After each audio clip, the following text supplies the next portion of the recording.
Assalamualaikum warahmatullahi wabarakatuh. Innal hamdalillah nahmaduhu wa nasta'inuhu wa nastaghfiruhu wa na'udzu billahi min shururi anfusina wa min sayyiati a'malina may yahdihillahu fala mudhillalah wa may yudlilhu fala hadiyalah. Amma ba'd. Puji dan syukur senantiasa kita panjatkan kehadirat Allah Subhanahu wa taala, di mana dengan nikmatnya kita dapat menjalankan ibadah puasa dalam keadaan sehat walafiat sampai hari ini. Sholawat serta salam mari selalu kita curahkan pada baginda Nabi kita, Nabi Muhammad Sallallahu Alaihi Wasallam, yang syafaatnya selalu kita tunggu-tunggu yaumul kiamah kelak. Allahumma amin. Saudara-saudara muslim yang dirahmati Allah Subhanahu wa taala, anak adalah amanah yang diberikan Allah kepada setiap orang tua. Ada hak-hak yang harus diberikan orang tua kepada anaknya, termasuk pendidikan agama. Pendidikan agama sangatlah penting untuk ditanamkan kepada anak sejak dini, sejak anak-anak belum berusia balik. Supaya apa? Supaya mereka ketika sudah balik nanti, sudah mukallaf nanti, mereka akan rajin untuk beribadah dengan penuh kesadaran, dengan iman dan juga ikhlas, insya Allah. A'udzu billahi minasyaitonir rajim. Bismillahirrahmanirrahim. Ya ayyuhalladzina amanu qu anfusakum wa ahlikum nara wa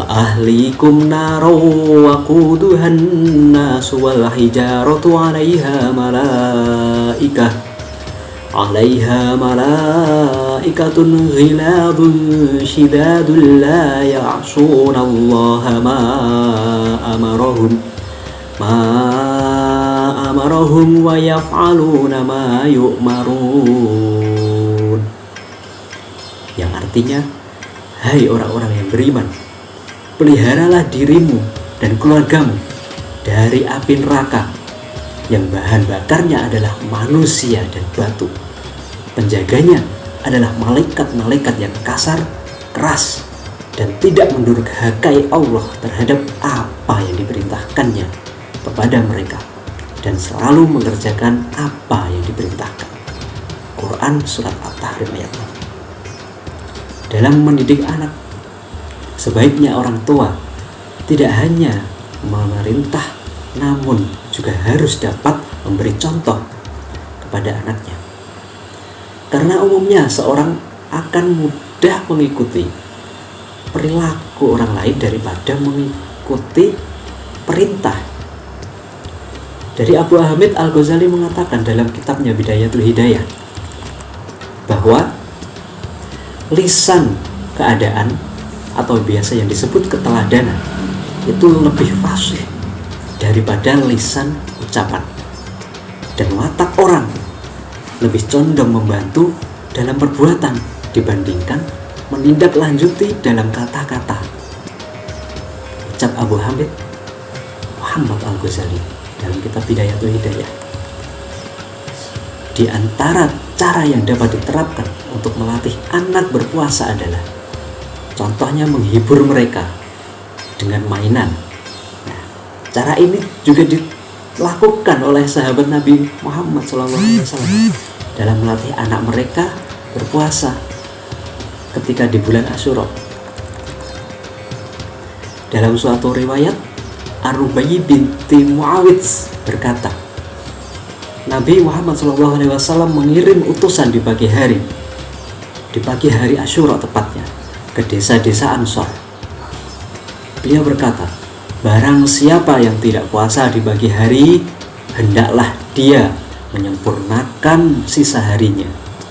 Barang siapa yang berpuasa, maka hendaklah dia lanjut berpuasa.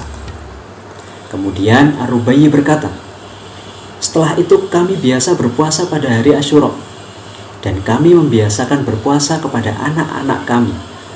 Kami buatkan mainan dari bulu untuk mereka, Jika salah satu dari mereka menangis ingin makan, maka kami memberinya mainan untuk sampai datang waktu berbuka puasa. Jadi diberi mainan sampai datangnya waktu berbuka.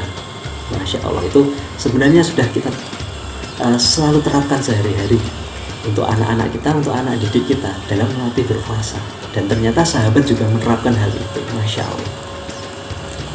Perintah untuk melatih anak berpuasa tidak hanya ditentukan dengan usia 7 tahun saja atau hingga 10 tahun saja. Ulama memberikan tambahan syarat, yaitu mampu dan kuat untuk berpuasa. Jadi artinya orang tua juga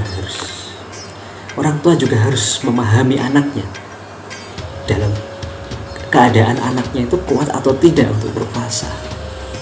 Jadi semisal dites dulu, mungkin tidak diberi makan selama setengah hari saja. Kalau istilah di Indonesia atau di Jawa itu disebut dengan puasa beduk. Nah, misalnya disuruh berpuasa hingga sampai zuhur saja misalnya. Nah, itu juga sudah termasuk pelatihan kepada anak juga. Nah, itu juga termasuk pelatihan untuk melatih mereka berpuasa ketika di bulan Ramadan. Jadi seperti itu salah satu cara yang biasa kita terapkan sehari-hari. Lalu bagaimana supaya anak itu nurut? Nah, seperti sabda Nabi Muhammad SAW tadi, bahwa memberinya iming-iming, entah itu berupa mainan atau benda-benda yang disukai anak itu. Nah, supaya apa? Supaya anak-anak itu bersemangat dalam menjalankan puasa Ramadan atau dalam menjalankan ibadah-ibadah yang lain, misalnya seperti menjalankan sholat, seperti membaca Al-Quran, menghafal surah-surah pendek. Nah, anak-anak itu selalu diberi iming-iming, selalu diberi reward, diberi penghargaan.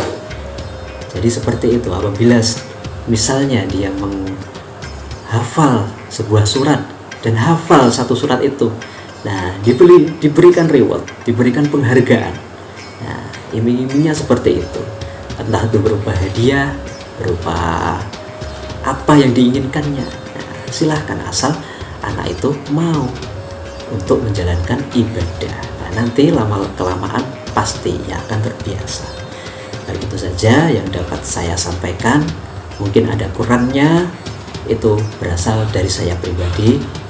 Mari kita membaca kifaratul majlis. Subhanallah wa bihamdihi, subhanaka Allahumma wa bihamdika, asyhadu an la ilaha illa ant, astaghfiruka wa atubu ilaik. Wassalamualaikum warahmatullahi wabarakatuh.